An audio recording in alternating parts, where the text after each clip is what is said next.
Hi hello నమస్తే, నేను మీ anchor Dhanush. Welcome to I dream.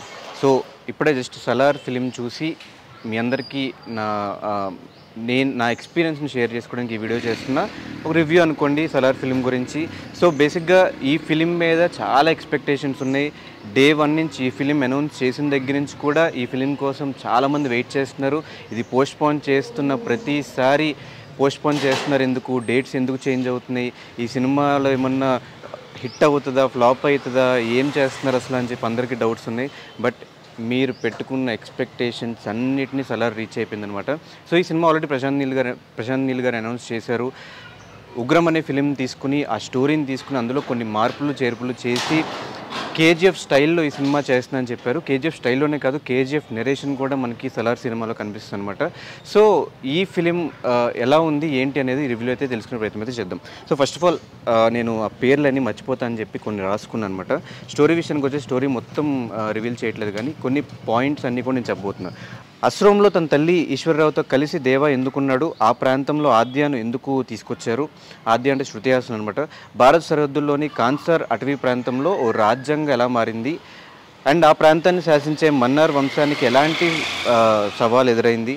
కాన్సార్ ప్రాంతంలో సీజ్ కేస్ ఒప్పందాన్ని ఎత్తివేయడానికి ఎందుకు ఓటింగ్ పెట్టారు. ఓటింగ్ సమయంలో దేవ వెతుక్కుంటూ వరదరాజ్ ఎందుకు వచ్చాడు. వరదరాజ్ తండ్రి తన ప్రాంతాన్ని వదిలేసి ఎందుకు వెళ్ళాడు జగపతి బాబు గారు. అండ్ సీజ్ ఫైర్ ఓటింగ్ సమయంలో దేవ కాలాంతకుడిగా ఎందుకు మారాడు, ఓటింగ్లో ఎవరు గెలిచారు, శౌర్యాంగ పర్వానికి దేవాకు ఉన్న లింక్ ఏమిటి, దేవాకు సలార్ అనే పేరు ఎందుకు వచ్చింది అనే క్వశ్చన్స్ అన్నిటికీ కూడా ఈ ఫిలిం ఆన్సర్గా అయితే ఉండబోతుంది అనమాట. సో మనకు ఆల్రెడీ ప్రశాంత్ నీల్ గారు కేజీఎఫ్ 1లో కానీ 2లో కానీ మనకు ఆయన టేకింగ్ తెలుసు కాబట్టి మొత్తం అంతా కూడా క్వశ్చన్ మార్క్గా ఉంటుంది. ఈ క్వశ్చన్ మార్క్స్ అన్నీ ఎక్కడో ఒక చోట లింక్స్ అయితే ఉంటూ ఉంటాయి అనమాట. సేమ్ అలాగే సలార్ సినిమా విషయానికి వచ్చేస్తే స్టార్టింగ్ ఫస్ట్ హాఫ్ అంతా కూడా అల్టిమేట్ ఉంటుంది. ఫస్ట్ హాఫ్ అంతా కూడా మీకు క్వశ్చన్ మార్క్ అనే ఉంటుంది. సో మీరు ఎక్కడ కూడా మొత్తం సినిమా అంతా మిస్ అవ్వకుండా చూస్తేనే మీకు అర్థమవుతుంది. ఎందుకంటే ఎక్కడైనా సరదాగా వెళ్ళి పాప్కార్న్ కొనుక్కుందాం, కూల్ డ్రింక్ కొనుక్కుందాం అని చెప్పి ఒక్క చిన్న సీన్ మిస్ అయినా కూడా మీకు ఆ క్వశ్చన్ మార్క్ అనేది ఉండిపోతుంది. ఫస్ట్ హాఫ్ అంతా క్వశ్చన్ మార్క్స్గా పెట్టి వీటిని అన్నింటినీ కూడా సెకండ్ హాఫ్లో తను లింక్స్ చేసిన విధానం కూడా నాకు చాలా అద్భుతంగా నచ్చింది. అండ్ ప్రశాంత్ నీల్ గారు అనగానే మనం అందరం కూడా ఎక్స్పెక్టేషన్స్ అన్నీ కూడా ఎలివేషన్స్ ఎలా ఇస్తారు హీరోస్కి. ఆల్రెడీ కేజీఎఫ్ 1, 2 చూసాము కూడా, దానికి మించిన ఎలివేషన్స్ కూడా ఎక్స్పెక్ట్ చేశారు. 110% వాటన్నిటికీ మించిన ఎక్స్పెక్టేషన్స్తో అయితే ఈ సినిమా సలార్ ప్రశాంత్ నీల్ గారు డెలివరీ చేశారు. సో నాకు సెకండ్ హాఫ్లో కొంచెం కన్ఫ్యూజన్ ఎక్కడొచ్చిందంటే, నాకనగా చాలామంది చూసిన కొంచెం కన్ఫ్యూజన్ ఎక్కడవుతారంటే, కాన్సార్ అనేది ఆ వరల్డ్ని ప్రశాంత్ నీల్ గారు క్రియేట్ చేశారు. అదేం చిన్న వరల్డ్ కాదు, మన కేజీఎఫ్ చాలా చిన్న వరల్డ్. దాంతో కంపేర్ చేస్తే కాన్సార్ అనేది చాలా పెద్ద వరల్డ్ అనమాట. దాంట్లో ఎన్నో తెగలు ఉంటాయి. ఆ తెగలన్నిటికీ ఒక్కొక్క లీడర్స్ ఉంటారు. సో ఇవన్నీ కూడా ఎక్కడ కూడా క్యారెక్టర్స్ చుట్టూ తిరగదు. సెకండ్ హాఫ్ అంతా కూడా ఈ తెగల చుట్టూ, ఆ లీడర్స్ చుట్టూ తిరుగుతూ ఉంటుంది. ఆ లీడర్స్ పేర్లు కన్ఫ్యూజ్ అవుతాం మనం. ఆ తెగలేంటి, వాళ్ళకు సంబంధించిన ప్రాంతాలు ఏంటి, ఇవన్నీ కూడా మనకు చాలా కన్ఫ్యూజ్గా ఉంటుంది.